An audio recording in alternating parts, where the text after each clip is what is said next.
എന്റെ കാര്യം ഒന്ന്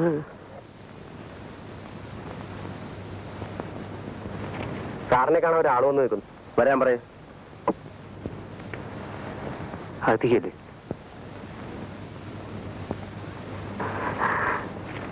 ഗുഡ് മോർണിംഗ് സർ. മോർണിംഗ്. സാറിന് എന്നെ പരിചയമില്ലെന്ന് തോന്നുന്നു. പരിചയപ്പെടേണ്ട കാര്യം എന്തെങ്കിലും ഉണ്ടായിട്ടുണ്ടോ? സാർ എന്നെ ഒന്ന് രക്ഷിക്കണം.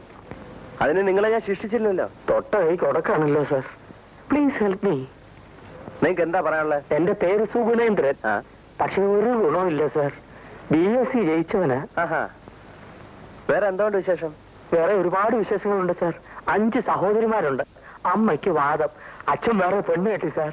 നിങ്ങൾ വന്ന എന്തിനാണെന്ന് പറയൂ. സാറ് ചൂടാകരുത്. വേറെ ഒരു മാർഗവും ഇല്ലാത്തോണ്ട് വന്നതാണ്. സാർ എനിക്ക് എന്തെങ്കിലും ഒരു ജോലി ഉണ്ടാക്കി തരണം. ഇത് സർക്കാർ ഓഫീസാണ്. ഇവിടെ ജോലി വേണമെങ്കിൽ PSCയുടെ നിയമനം വേണം. അതെനിക്കറിയാം സാർ.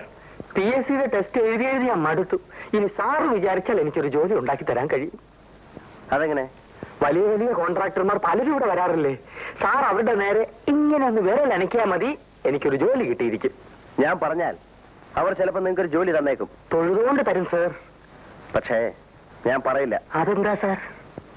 ഞാൻ പറഞ്ഞിട്ട് അവരെന്തെങ്കിലും ചെയ്താൽ അവർ പറയുന്ന എന്തെങ്കിലും ഞാൻ ചെയ്യേണ്ടി വരും. കോൺട്രാക്ടർമാരുമായി അങ്ങൊരു ബാധ്യത ഞാൻ ഇഷ്ടപ്പെടുന്നില്ല. മനസ്സിലായോ? പോണം. ഞാൻ വന്ന സമയം തെറ്റിപ്പോയി. അല്ലെങ്കിൽ സാർ ഇങ്ങനെ പറയില്ല. ഇങ്ങനെ പറയുന്ന ഒരാൾക്ക് ഇതുപോലൊരു മോഹം ഉണ്ടാവില്ല. Please get out. സാറിന്റെ മൂഡ് ശരിയല്ലെന്ന് തോന്നുന്നു. ഞാൻ പിന്നെ ഒന്ന് കണ്ടോളാം. കാണണമെന്നില്ല. പോണം പോണം. രാവിലെ ഓരോ ശല്യങ്ങൾ വലിഞ്ഞേറി വന്നോളും മനുഷ്യ മെനക്കെടുത്ത. സാർ എന്ത് വേണം?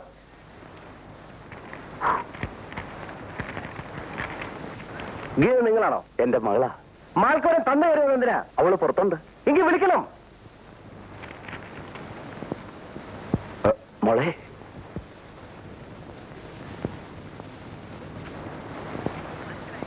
ഇരിക്കൂ. നിങ്ങൾ ഇരിക്കുന്നേ. സ്റ്റെനായിട്ട് ഇതിനു മുമ്പ് എവിടെയെങ്കിലും ജോലി നോക്കിയിട്ടുണ്ടോ? ഫ്രഷ് അപ്പോയിന്റ്മെന്റ് ആണ് സർ. മനസ്സിലായി. PSCയുടെ സെലക്ഷൻ കിട്ടുന്നതിന് മുമ്പ് വല്ല പ്രൈവറ്റ് കമ്പനികളിലും? അങ്ങനെയൊന്നും ഇല്ല സർ. അപ്പോൾ എനിക്കുള്ള തലവേദനയായിട്ട് വന്നിരിക്കുകയാണ്. ഇല്ല സർ, സാറിന് തലവേദന അറിയാം. എന്റെ മകളായതുകൊണ്ട് പറയാല്ല സർ. അവളെ നല്ല അടക്കത്തോടും ഒതുക്കത്തോടും അന്തസ്സോടും കൂടി തന്നെയാ ഞാൻ വളർത്തിയത്. അടക്കോ ഒതുക്കോ അന്തസ്സുള്ള ഒരു മകളെ അല്ല ഇവിടെ ആവശ്യം. ജോലി അറിയുന്ന സ്റ്റെനോഗ്രാഫറെയാണ്.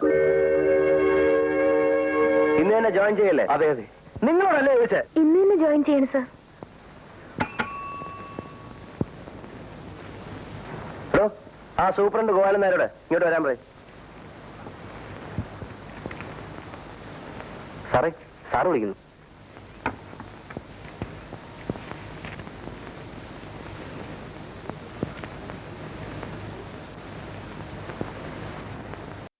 സാർ, പുതിയ അപ്പോയിന്റ്മെന്റ് ആണ്.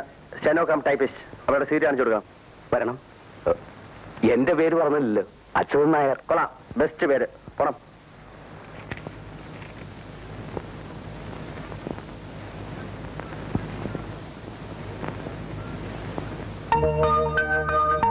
ഇതാണ് നിങ്ങളുടെ സീറ്റ്.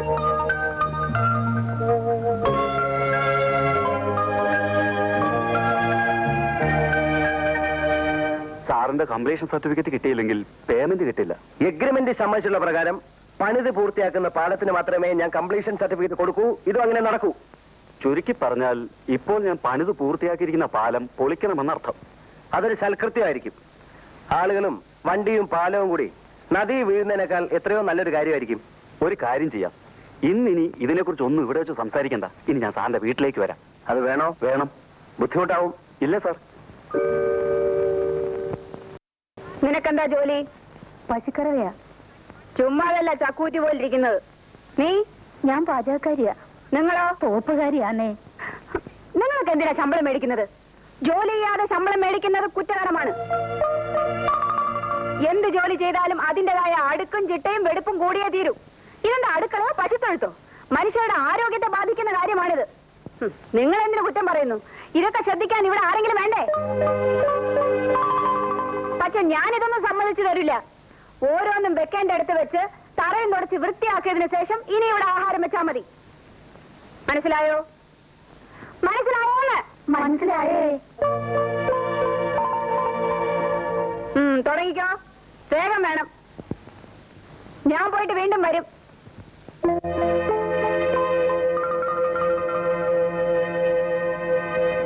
ശമ്പളം തരുന്നവര് ഭരിച്ചാ പോരെ, വരവുകാരും ഭരിക്കണോ? പുള്ളിക്കാരി ഒത്തിരി പേരെ തൂക്കി കൊന്നിട്ടുണ്ടെന്നാ പറയുന്നേ. അതുകൊണ്ട് വട്ടിളകിയതായിരിക്കും. നമ്മളെ തൂക്കി കൊല്ലുവോ? എന്റെ രാജലക്ഷ്മി അമ്മേ, ഇത്രയും അശുദ്ധ പാടില്ല. ഒരു വീട്ടിലെ ഏറ്റവും പ്രധാനപ്പെട്ട സ്ഥലം ഏതാ? പൂജാമുറി. ഏതാ തമ്പി? കിടപ്പറ അല്ല, അടുക്കള. വീട്ടിലെ അംഗങ്ങൾക്ക് ഭക്ഷണം പാചകം ചെയ്യുന്ന സ്ഥലമാണത്. ആ സ്ഥലം ഇങ്ങനെ ഇട്ടിരുന്നാൽ മനുഷ്യർക്ക് രോഗം ഉണ്ടാവില്ലേ?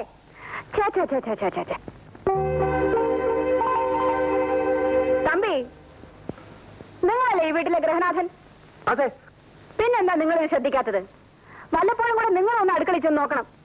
ഈ ദിവസവും 3 തവണ നോക്കിയേക്കാം. എല്ലാത്തിനും ഒരു മേൽനോട്ടം വേണം. അതില്ലാത്താണ് ഇവിടുത്തെ കുഴപ്പം. മനസ്സിലായോ? ഓ, മനസ്സിലായി. ഈ സ്ത്രീക്ക് എന്തിന്റെ സുഖടാ? അവരുടെ ചെറുപ്പത്തിൽ തന്നെ ഭർത്താവ് മരിച്ചുപോയില്ലേ രാജലക്ഷ്മി? അതുകൊണ്ടുള്ള സുഖക്കേടാ. സുഖക്കേടിന്റെ പേര് നിനക്കറിയാമല്ലോ. അതുകൊണ്ട് ഞാൻ പറയുന്നില്ല. എന്നാൽ ഇത് കുറെ കൂടുതലാ. നിവർത്തിയില്ലാതെ വന്നാൽ ഞാൻ എന്റെ തനി സ്വരൂപം കാണിക്കും കേട്ടോ. അയ്യോ, അത് വേണ്ട രാജലക്ഷ്മി. നിന്റെ തനി സ്വരൂപം ഞാൻ കണ്ടാ പോരെ. അവരെന്തിനാ കാണിക്കുന്നത്? വെക്കേഷൻ തീരുന്നവരെ നീ ഒന്ന് ക്ഷമിച്ചു കളാ. അത് കഴിഞ്ഞാൽ അവര് വെക്കൊള്ളുമല്ലോ. അതുകൊണ്ടാ ഞാനും അടങ്ങുന്നത്. പോട്ടെ, വിട്ടുകളാ.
അതാണോ വീട്?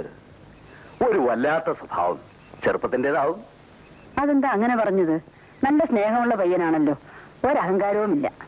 എന്തോ ഞങ്ങൾക്ക് അങ്ങനെ തോന്നിയില്ല. അതെന്തോ ആട്ടെ. ഒരു പാവപ്പെട്ട അധ്യാപകനെ കൊണ്ട് കഴിയാവുന്നത് പോലൊക്കെ ഇവളെ പഠിപ്പിച്ചു. എവിടെങ്കിലും കല്യാണം കഴിച്ച് അയക്കണമെന്നായിരുന്നു എന്റെ ആഗ്രഹം. ഇവൾക്കാണെങ്കിലോ ഉദ്യോഗം കിട്ടിയിട്ട് കല്യാണം മതിയെന്നാ. എന്നാ അങ്ങനെ ആകട്ടെ എന്ന് വെച്ചു. അതേതായാലും നന്നായി. ഉദ്യോഗമുള്ള പെൺകുട്ടികൾക്ക് നല്ല നല്ല കല്യാണ ആലോചനകൾ താനേ വന്നുള്ളൂ. ചേച്ചി, ഇന്നുവരെ ഇവൾ എന്റെ കൂട്ടത്തിൽ നിന്ന് മാറി താമസിച്ചിട്ടില്ല. അമ്മയില്ലാത്ത ദുഃഖം അറിയിക്കാതെയാണ് ഇതുവരെ ഞാൻ വളർത്തിക്കൊണ്ടുവന്നത്. ഇപ്പൊ ഞാൻ ചേച്ചി ഏൽപ്പിച്ചിട്ട് പോവാണ്. അതിന് ഇത്രയുമൊക്കെ പറയണോ? എന്റെ സ്വന്തം സഹോദരന്റെ മകൾ എന്റെ മകളെ പോലെയല്ലേ? നീ ധൈര്യമായി പൊയ്ക്കോ. അവളെ ഞാൻ നോക്കിക്കോളാം. എന്നാ ഞാൻ ഇറങ്ങുകയാണ്. ഇപ്പോഴേ പോയാൽ ഇരുട്ടുന്നതിന് മുമ്പ് വീട്ടിലെത്താം. നാളെ പോയാ പോരേടാ. അയ്യോ, അത് പോരാ ചേച്ചി. പെൻഷൻ ആയെങ്കിലും വെറുതെ ഇരിക്കാൻ വയ്യ. കുറെ നല്ല വീടുകളിൽ ട്യൂഷനുണ്ട്. ഇന്ന് വരെ മുടക്കം വരുത്തിയിട്ടില്ല. അതുകൊണ്ട് എനിക്ക് പോണം ചേച്ചി. എങ്കിൽ പിന്നെ അങ്ങനെ ആയിക്കോട്ടെ. മോളെ, കൂടെ കൂടെ കത്തെഴുതാൻ മറക്കരുത്. അച്ഛൻ വീട്ടിലെത്തിയാൽ ഉടനെ കത്തെഴുതണം. അത് പിന്നെ പറയണോ? വരട്ടെ ചേച്ചി.